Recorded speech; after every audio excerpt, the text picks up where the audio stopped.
So I think maybe we take a step back and Mm. look at the mind-body connection, because that's Mm. probably like an overarching Yeah, yeah. term for really how we as human beings work.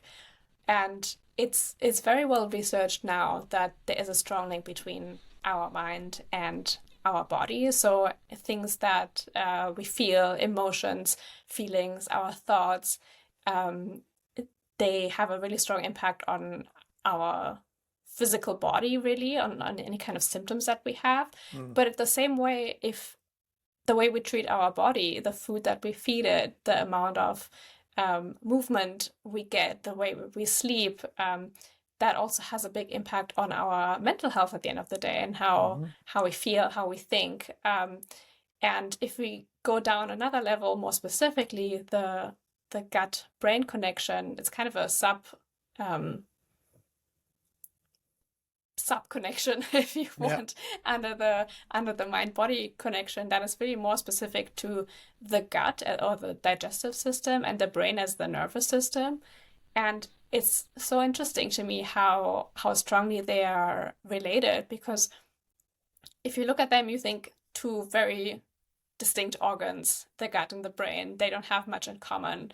But they're so intricately connected that it always blows my mind to really think about how deep that connection is. So things like um, if we have any kind of gut issues, really, any kind of digestive issues, if we have a microbiome imbalance, if we have a leaky gut, things like that, it's really proven now how much of an impact that can have on our mental health, how much of an impact it can have on our mindset, our emotions, things like really mental conditions. I think there's studies going on to treat things like autism with probiotics, for example, right?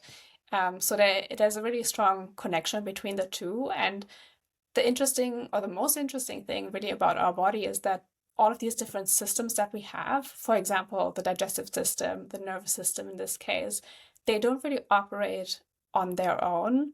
They operate together with all the other systems in our body. So our nervous system, for example, has a really strong impact on our endocrine system. So all the hormones and whatever is going on in the body, our really the little messengers that we have in our body, which then communicates with the immune system. And if we have an immune condition, this is then where that link comes in, right? Because the way we treat our gut defines how our brain will feel, our nervous system will feel, will define how our endocrine system and our hormones look like, which will then define the health of our immune system, which again comes back to how the gut is looking and is feeling. So that it's probably something that's the most underestimated in the conventional medical system. And as patients, if we never find out about it, it would never occur to us to treat gut conditions or really physical conditions with mindset practice, for example. But it's it's it's basically, or it's probably as good, if not better, than changing our diet, which has an obvious direct impact on our gut health. If we instead simply start with a mindset practice, if we start with meditation, if we start with relaxation practice, stress management, things like that, might be just as important, if not more important.